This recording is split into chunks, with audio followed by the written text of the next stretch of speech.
Problem సమస్య వచ్చేసి రైతులు కొందరు ఆకులు ఏ విధంగా మాడిపోతూ ఉన్నాయి ఏంటి అని అనుకుంటారు. కాకపోతే ఇందులో రెండు విధాలుగా ఉంటుందని అయితే తెలియజేస్తాను.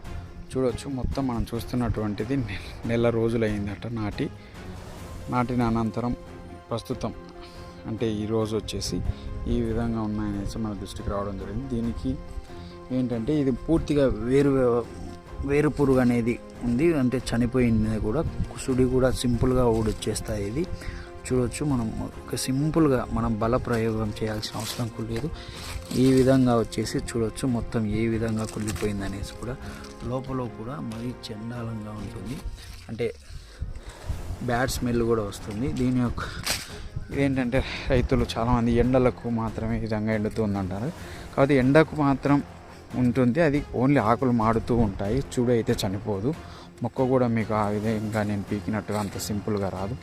చూడవచ్చు, మనం ఇక్కడ మంచిగా ఉండేదాన్ని ఇక్కడ చూడవచ్చు నేను ఎంత ప్రయోగం చేస్తున్నా రాదు ఇది. చూడవచ్చు, సో అలాంటిది అన్నీ వచ్చేసి వేరు పురుగు దుంపకుళ్ళు అనేది ఉంటుంది. దాని యొక్క నివారణకు మనం ముందుగా చేసినటువంటి వీడియోలో క్లియర్గా చెప్పాము ఏంటి అనేది. సో దాని ప్రకారం మన యొక్క పంట ఆరోగ్య పరిస్థితిని కాపాడుకుంటే మంచిదని అయితే తెలియజేస్తున్నాము. Please like and subscribe our channel. ధన్యవాదాలు.